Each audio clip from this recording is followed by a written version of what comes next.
Bienvenue à cette série de vidéos sur le AppND. Aujourd'hui, on va apprendre à créer une application de type Canva.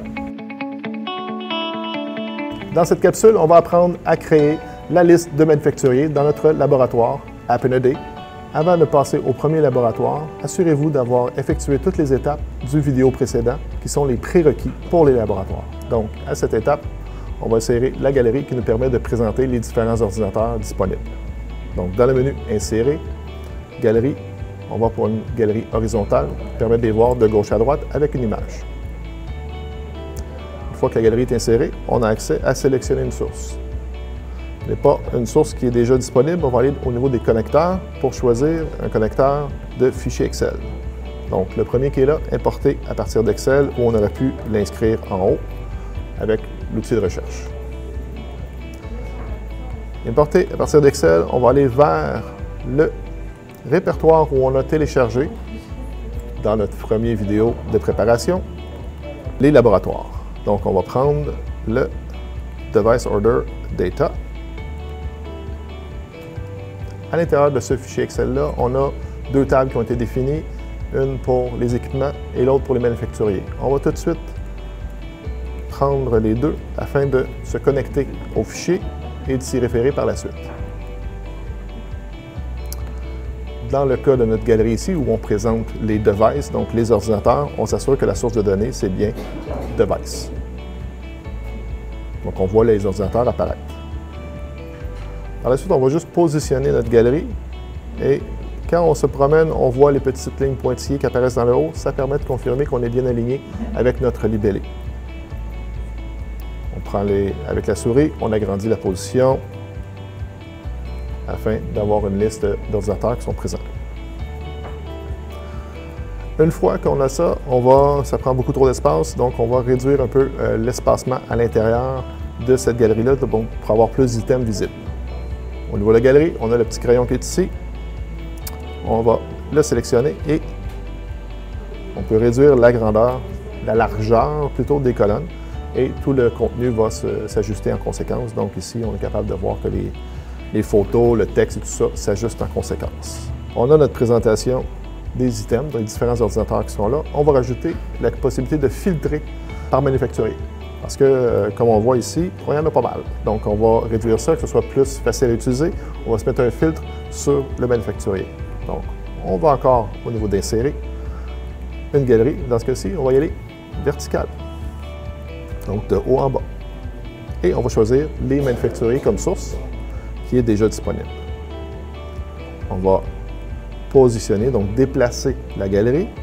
Encore là, on a pu voir les pointillés apparaître en haut quand je suis bien aligné. La réduire, encore là, on garde les pointillés avec l'autre galerie et l'agrandir pour qu'elle soit positionnée au même niveau que les autres. On va à l'intérieur de celle-ci, on prend le petit crayon et on va enlever des éléments comme exemple la flèche qui est inutile. Et si on agrandit ici, on va les réduire. On va enlever le séparateur de ligne, le titre et le sous-titre. On va juste garder l'image parce que ça va être assez clair. Présentement, ce qu'on voit là, c'est les bureaux dans lesquels les compagnies sont. Pas tellement convivial, pas tellement utile. Donc, on va aller changer ça. Donc, quand je vais à l'intérieur de la galerie, toujours avec le crayon, je vais sélectionner l'image. Et ici, on a quelle image j'ai choisi. Donc, HQ pour Headquarter ou Bureau Chef. On va reculer ça. Et on a le choix d'autres images qui sont disponibles là. Et on va aller simplement pour Logo. Donc, on voit maintenant les logos apparaître. On va faire un peu d'édition encore, juste pour ajuster la hauteur. Un élément, on va élargir l'image pour qu'elle prenne toute la grandeur de la galerie. Donc, c'est ajusté, juste comme ça. Et on est en mode ajusté pour le logo. Et finalement, on va réduire un petit peu la hauteur. Et voilà. Donc, on a notre liste de manufacturiers qui est disponible maintenant. Autre élément, on va renommer nos galeries afin de pouvoir les utiliser, les référencer. Que je disais tantôt, la bonne pratique. Donc, on vient ici, on fait renommer. Donc, on va dire égal manufacturier pour celle-ci et égal équipement pour la seconde. Comme ça, ça va être plus simple pour pouvoir les reconnaître. On arrive à l'étape de pouvoir reconnaître quel manufacturier a été choisi. Donc, on vient sur notre galerie de manufacturier, on va au niveau du template fill et on va changer au lieu du couleur transparente qui est là. On va faire un if. Donc, le if, c'est quoi? C'est une condition. Notre test logique qui va être si l'item actuel est sélectionné. Et comme on est en français, on met point virgule. Et là, c'est la valeur si la condition est vraie. Donc, si l'item est sélectionné, on va lui mettre une couleur. Donc, on peut arriver ici et dire la couleur de notre étiquette entrée. Étiquette en tête, excusez-moi. Point fill. Sinon, quelle couleur on va mettre? On va revenir avec notre RGBA 0,0. Excusez-moi, c'est des points virgules. 0. Comme ça. Et voilà.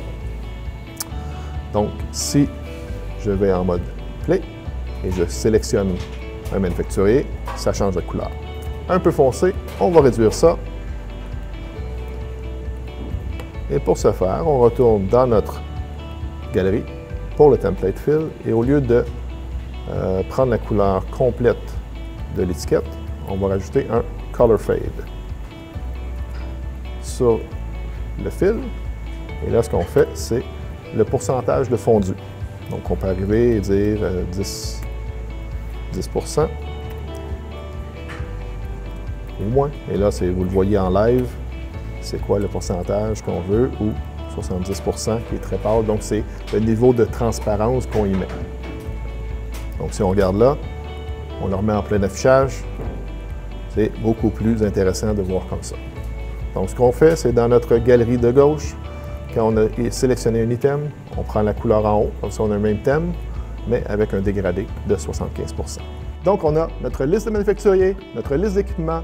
Dans notre prochaine capsule, on va voir comment faire le lien entre les deux, ainsi que différents éléments de formatage.